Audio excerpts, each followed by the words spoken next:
Et on y est, au jour d'après, dans le monde du travail, dans le monde de l'entreprise, avec son lot d'inconnus, de peurs, de changements, de quête de sens. Alors très concrètement, certains d'entre vous se sont posés, se posent des questions sur leur emploi, sur le sens. Alors parfois ça va plus loin, vous en êtes à vous dire j'en peux plus de ce job. Et puis il y a ceux qui après la crise sanitaire vont être victimes de la crise économique et confrontés au licenciement. Dans tous les cas, comment peut-on rebondir? Voilà, c'est la question qu'on va se poser et qu'on va poser ce matin à Nolwenn Mahé. Nolwenn Mahé, bonjour. Oui, bonjour. Alors vous êtes dirigeante du cabinet Potentiel à Nantes et vous êtes consultante RH. Voilà, c'est ce que je disais. On est au jour d'après, crise sanitaire, crise économique. On se pose des questions sur notre emploi, sur le sens de notre emploi. Et puis, plus dramatiquement, on est aussi confronté au licenciement. On va être confronté à cela et on va essayer de rebondir avec vous. On vient de perdre Nolwenn Mahé. On va voir qu'il y a plusieurs solutions. Alors, en gros, il y a deux cas. Il y a le premier cas où c'est soi-même, on se pose des questions sur notre emploi, sur le sens. On a vécu ce confinement, parfois ce télétravail. Peut-être qu'avant le confinement, on était déjà fragile aussi dans son emploi, dans son entreprise.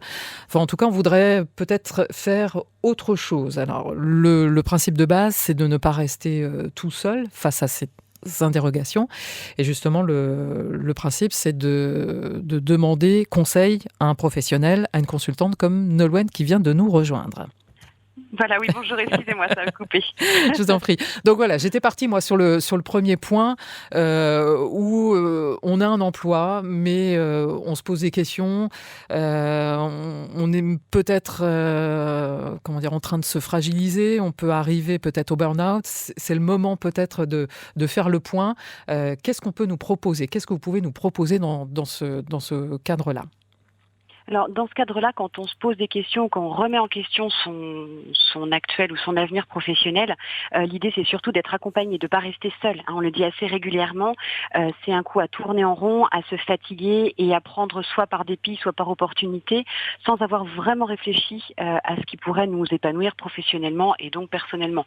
Ce qu'on a vu avec le confinement, c'est des gens qui étaient peut-être un petit peu tête dans le guidon, par exemple, qui ont pu s'arrêter et donc se poser les questions, savoir si c'était toujours leur place aujourd'hui, et donc des bilans de compétences ou des outplacements posent les choses et nous permettent de dessiner les nouveaux objectifs professionnels. Alors on fera la différence entre le bilan parce que le bilan de compétences, on voit à peu près ce que c'est. Outplacement, c'est un peu plus vague. Oui, c'est ça. Alors c'est moins connu parce que ça s'adressait beaucoup à un public cadre pendant longtemps. Maintenant, évidemment, ça se démocratise, parce qu'en fait, le concept de l'outplacement, c'est la sécurisation lors de la sortie d'une entreprise. Donc, les entreprises ont à cœur de sécuriser la sortie de leurs salariés quand c'est nécessaire. Et de même, les salariés savent que être accompagnés sur un nouveau projet professionnel, c'est important également. Donc, ça commence à se connaître un petit peu plus. Voilà. Si, en quelques mots, le outplacement, c'est vraiment pour ceux qui sont là confrontés à un changement, à un licenciement, le bilan de compétences, on est en poste et je voudrais voir quels sont mes possibles en fait. Si je caricature, c'est un peu ça? Oui, c'est ça. Alors en fait, c'est quand il y a une rupture dans l'emploi, d'accord, que quand l'entreprise met un terme au contrat ou quand le salarié souhaite quitter une entreprise, que ce soit en rupture conventionnelle ou en licenciement, il peut y avoir une proposition de fait d'accompagnement, de sécurisation du retour à l'emploi. C'est ce qu'on appelle les outplacements. Donc ce sont des accompagnements qui sont faits par des consultants en mobilité professionnelle, par des cabinets comme le nôtre ou d'autres généralement locaux, et qui vont permettre d'être accompagnés pendant 6 mois, 9 mois sur le dessin du nouvel objectif professionnel, sur les moyens à mettre en marche pour l'atteindre, et puis surtout la sécurisation par la présence pendant ces 9 mois d'un consultant qui va pouvoir aussi gérer les fluctuations d'humeur, si je peux dire ça comme ça, parce que forcément il y a des peurs qui sont inhérentes à cette rupture. Il y a aussi beaucoup d'envie, beaucoup de motivation. L'idée, c'est de favoriser le rebond, de venir découper ce qui ne nous plaît plus, ce qui ne nous intéresse plus, de faire le point sur, au contraire, ce qui nous irait en termes de contraintes, en termes d'envie. C'est ça, l'outplacement. C'est un bilan de compétences ou un bilan de dynamique de carrière qui nous permet de faire un dessin pour l'avenir.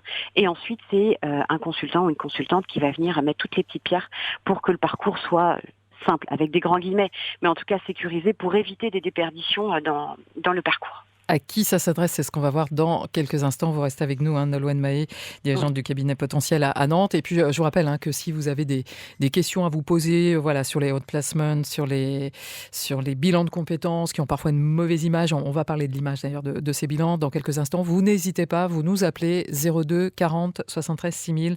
Nolwenn Mahé répond à toutes vos questions jusqu'à 9h30 sur France Bleu Loire-Océan.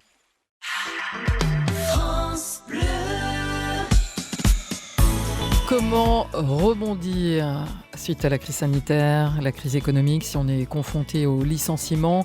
Comment rebondir et se tourner vers un autre avenir si on se pose des questions sur le sens de son travail? C'est la question en tout cas abordée ce matin avec Nolwenn Mahé, consultante RH. Alors, il était question, Nolwenn Mahé, de bilan de compétences et d'outplacement. Je le disais parce que vous me l'aviez confirmé, on a une mauvaise image du bilan de compétences. Alors, pourquoi et comment redorer cette image ? Alors en fait, le bilan de compétences a été un petit peu dénigré sur on va dire les 10 dernières années. Il y a eu certaines pratiques qui étaient un petit peu limites, qui ne permettaient pas de vivre à fond une charnière professionnelle, d'accord ? C'est-à-dire qu'on écourtait un petit peu le bilan de compétences. Globalement, le bilan de compétences, il est en 3 étapes. D'abord, on fait le point sur le parcours. On va chercher à savoir quelles sont les compétences acquises, quelles sont les réelles motivations, qui on est à cet instant T et non pas la personne que l'on pense qu'on est depuis 10 ans, et ainsi de suite. Ça, c'est une vraie phase d'exploration qui est très importante. La deuxième, c'est qu'on va fonctionner en entonnoir en mettant sur la table et en investiguant sur tous les métiers auxquels on a pensé, auxquels on pense actuellement, auxquels les autres pensent pour vous, et on va venir comme ça creuser et tirer des ficelles jusqu'à ce qu'on aboutisse avec du coup le client au dessin du ou des, parce qu'il peut y en avoir plusieurs, quand on est en polyprojet, ça se respecte, le dessin de l'avenir professionnel. Une fois qu'on est là-dedans, il ne faut pas que ça s'arrête là, et c'est ça qui a donné une mauvaise image au bilan de compétences, où certaines personnes ressortaient en disant je suis fait pour l'environnement par exemple. Oui, mais super, l'environnement c'est quoi ? Un peu vaste, c'est la gestion des déchets, voilà, c'est botaniste, on est où ? Donc il faut absolument vérifier que le bilan de compétences, il sera fait en respectant les 3 étapes et que c'est bien un consultant RH qui va s'en occuper. Parce que la finalité de ce bilan, c'est de mesurer les écarts entre le ou les projets qu'on a choisis et les besoins pour les atteindre, d'accord ? Ces écarts-là, il faut trouver les formations, il faut savoir dans quelle formation, il faut savoir s'il faut être en indépendant, en salarié. C'est-à-dire qu'il faut aller vraiment jusqu'au bout pour que quand le bilan de compétences est terminé, on puisse, par soi-même, en toute autonomie, commencer à faire petit pas par petit pas jusqu'à l'atteinte de l'objectif, tout seul. D'accord, ce qui est un peu la nuance avec l'outplacement, puisque l'outplacement, il y a l'accompagnement derrière. Mais le bilan de compétences, il doit être vraiment complet. Et ça, c'est des choses qui sont importantes. Il faut que les méthodes soient parfaitement individualisées. On n'a pas tous les mêmes peurs, on n'a pas tous les mêmes capacités de remise en question. Entre une vraie crise existentielle, par exemple, qui a pu arriver pendant le confinement, où on se demande vraiment où est-ce qu'on en est, et quelqu'un qui, par exemple, a eu un accident et ne peut plus exercer son métier, ce ne sont pas les mêmes méthodes qui seront appliquées. Tout le monde n'est pas en capacité de vivre un bilan de compétences de la même manière, mais c'est vraiment une très très belle prestation et c'est un vrai outil clé dans une charnière professionnelle. Et vous êtes toujours avec nous, Nolwenn Mahé, dirigeante du cabinet Potentiel à Nantes, donc consultante RH. Il est question des bilans de compétences et de l'outplacement. Un petit exemple, parce que c'est vrai que quand on se sent pas bien dans son travail ou qu'on est licencié, vous me disiez hier, il faut pas tout jeter avec l'eau du bain. On a des ressources, on a des compétences. Le but de ce dispositif, c'est de les mettre en valeur. Et vous m'aviez donné l'exemple d'une hôtesse de caisse. Oui, tout à fait. En fait, on a eu, c'est le cas sur beaucoup, mais c'est vrai dans l'agroalimentaire peut-être un petit peu plus, mais d'une hôtesse de caisse qui remettait en question son poste, son emploi, son métier, etc., qui jetait le bébé avec l'eau du bain. Et en fait, en fin de bilan de compétences, on s'est rendu compte que le contact client, elle aimait toujours, que rendre service, elle aimait toujours, et ainsi de suite. Et donc, c'est une personne qui a retracé un projet professionnel et qui se retrouve aujourd'hui à l'accueil d'un service administratif et elle s'y épanouit complètement, mais au début, quand elle l'entendait, si elle avait été toute seule face à cette reconversion, elle aurait peut-être pas fait des choix les plus judicieux. Oui. Voilà, donc un exemple de bilan de compétences. Et puis on va en terminer avec le côté pratique. Quels sont les dispositifs ? Alors très, très concrètement, qui finance quoi dans cette histoire ? Alors déjà, à partir du moment où on se pose des questions, il faut rentrer en contact avec les cabinets, que ce soit pour un outplacement ou pour un bilan de compétences. Tous les cabinets vont vous proposer de rencontrer, de vous expliquer, de voir ce qui serait le plus adapté pour vous.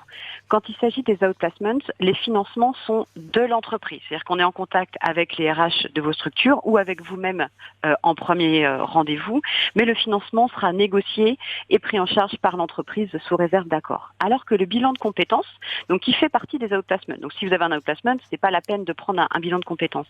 Mais si vous êtes en questionnement, le bilan de compétences, il a une particularité, c'est que vous pouvez par exemple le faire sans en informer votre employeur. Ça peut être votre choix propre.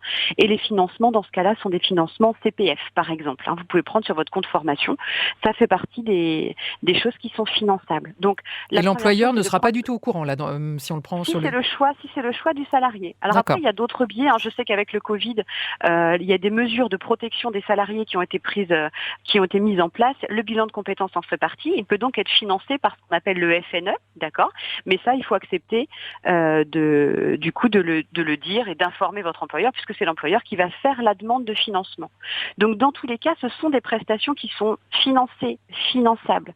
Le bilan de compétences, c'est le dessin d'objectifs professionnels, quelle que soit la situation. Vous êtes salarié, vous êtes demandeur d'emploi, peu importe, vous avez le droit à ces bilans de compétences. L'outplacement, c'est un bilan de compétences plus l'accompagnement derrière sur 6 à 9 mois pour l'atteinte de l'objectif. Et ça, c'est financé par l'entreprise, c'est négocié avec eux sur une sortie de poste, licenciement ou rupture conventionnelle. Voilà. Donc de toute façon, l'idée, c'est de ne pas rester tout seul et d'aller chercher des experts et des professionnels qui respectent aussi vos valeurs, votre souhait d'individualité dans votre prise en charge. Et ça, c'est vraiment important. Donc faites des recherches, contactez des cabinets. C'est des rendez-vous qui sont gratuits, qui sont là pour échanger, savoir ce qui serait le mieux pour vous, mais ne restez pas avec des questionnements sur votre emploi, surtout en cette période un petit peu compliquée. Je reviens alors très, très concrètement aussi, vous me dites que ce sont des rendez-vous gratuits. Voilà, si on se pose des questions, on consulte un cabinet RH et le premier rendez-vous est gratuit en fait, c'est ça?